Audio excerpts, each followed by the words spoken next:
In today's video, I'll be sharing my journey to 100,000 on TikTok. So if you're ready to get on the For You page, keep watching. Hi, I'm Dante and I'm a pop culture obsessed social media coach and digital creator who's on a mission to help people grow an organic audience of dream clients one post at a time. In today's video, I'm going to be taking you through the timeline of how I acquired 100K on TikTok, specifically mistakes I wish I never did. Make sure to connect with me on socials linked below and hit that subscribe and notif bell. Also, I have just launched an exclusive community on Mighty Networks called Driven Plus Divine. This is a private community for all things social media, sharing resources, a book club, and monthly live events. If you'd like to join, that is also linked below. And for joining, you can receive my free ebook on the 5 types of viral TikTok content for you to grow to 100K just like me. So make sure to check that out. It's no secret that TikTok has been dominating the social media world since late 2019. I was aware of TikTok when it was still called Musical.ly, and Jacob Sartorius was singing about sweaters. What a dark time for humanity. I never really took after it or had the app. It was more of just making fun of it on Twitter. Fast forward to late 2019, I was still reluctant to get on TikTok. I worked at a Catholic uniform store, so in the beginning of summer, it was rarely busy and we would just kick back in the break room. So literally I would bring like a luggage with my laptop to schedule content, do stories, read self-help books, and watch TikTok with them on our breaks. So eventually I embarked on making my first video. Thank you guys. I will never be able to repay you for the kindness you've shown me in here. Besties for life, I say. Oberlin, your bail's been posted.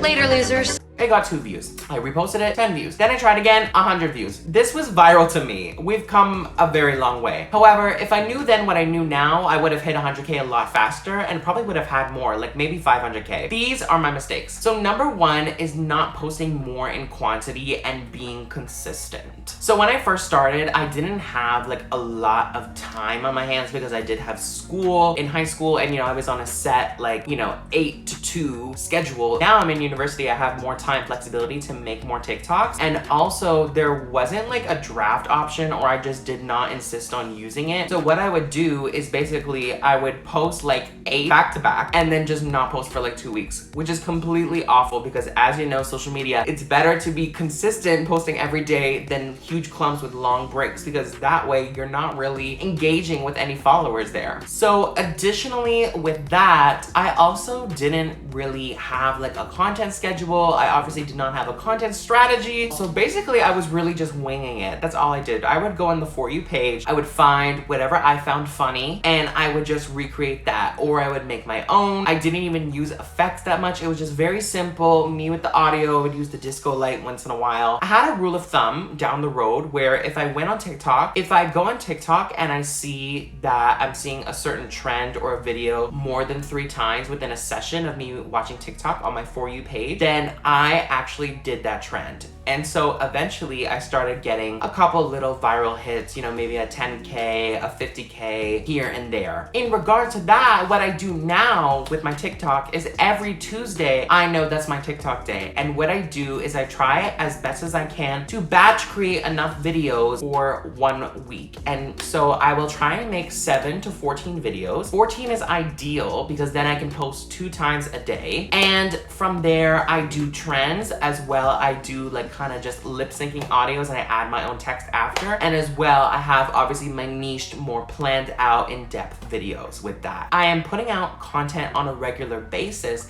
And also I'm not feeling overwhelmed because I'm not posting every day, because I know that I have a bunch of content in my pipeline to post and go. So number 2 is not going live more. The first TikTok that went viral for me, I will play it right here. Stephanie, I'm at the mall and I see your boyfriend walking around with some fat bitch. Jess, what do you mean? I'm with my boyfriend right now. So that first TikTok came when literally I was talking to my sister and my whole family, we were upstairs, we were just like getting ready for bed. It was like 10 o'clock and I saw this really funny video and I'm like, oh my gosh, I want to recreate it. And so I posted it and then the next day, it didn't do anything and I felt very discouraged. And this is especially like right after I started making it. That's normal for most new TikTokers. You feel very discouraged because you're posting, you're trying your best and you're just getting no results. And so eventually I was like, you know what? I have midterms to look after. I need to focus on that because my education comes first. And I deleted the app for a whole week. So then the night before my midterm, I'm finally done studying. I'm like, you know what? I'll just re-download TikTok. Like, I deserve a break. And so I came to over like 50,000 notifications and my phone was blowing up and I'm like, what the fuck happened? Literally my TikTok, I don't even know when it went viral. My TikTok went viral overnight, I guess. But I could not believe, and I was so mad at myself for deleting the app for a whole week when I could have capitalized on that and made more videos or went live or something else. Especially now, it's most important that you go live after you post a TikTok, or try and go live on TikTok frequently, because a live is the first thing you see when you enter the app. So people, you know, come on and they see your live, and maybe if they're interested in you, they hang around for a bit,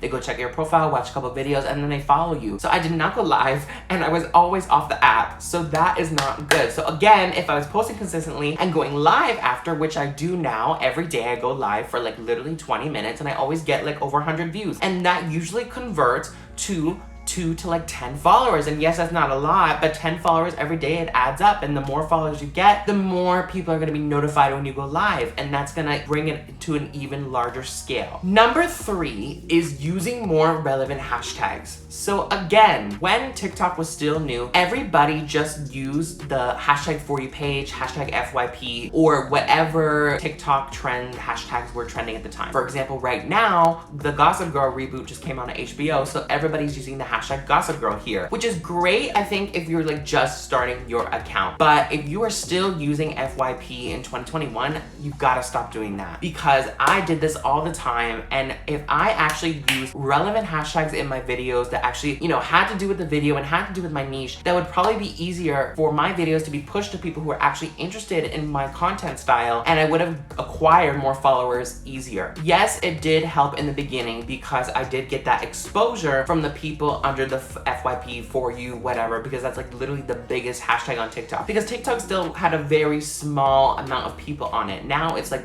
literally, I don't know, a billion now? I don't know. So it was different back then. But now, had I in the past used more relevant hashtags like I do now, I would have acquired this easier. Now what I do is I always use relevant hashtags, just like Instagram. I do 3 to 5 relevant ones, never over 1 million. I always do under 1 million, under 500,000 posts if I can, of relevant hashtags on all my videos. And that really is what zoned in and got the rest of my viral ones. That's really the accelerator, I believe, that really pushed me from that 50K to that 100K, because that is how one of my videos went viral, because it was about confidence and glowing up. And I used hashtags about confidence and glowing up, including my own branding hashtag, because I had faith that that video would go viral. So now my own personal branding hashtag has over 200,000 views under it. And so now other people are using it now, and that is gonna grow my brand and my following even more. So in the future, you want to use relevant hashtags. Do not use FYP and For You pages, generic hashtags like that.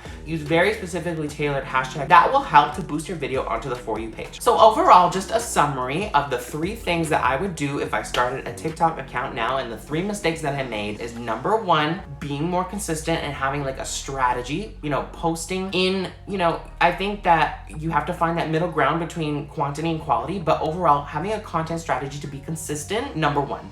Number 2, going live after my videos and interacting with other people. And number 3, using relevant hashtags on my videos. These 3 tips are what I could have done to acquire 100,000 followers faster. I hope you enjoyed this video. I hope these tips were helpful. I just wanted to do a quick little sit down short video about these 3 mistakes that I have. Make sure that you join my community, Driven and Divine, and get that free ebook on the specific 5 types of viral videos that I used myself to get to 100,000 followers on TikTok. I hope you all have an amazing day. Stay safe, Goya, and I better see y'all on TikTok. Tag me in your videos. Bye.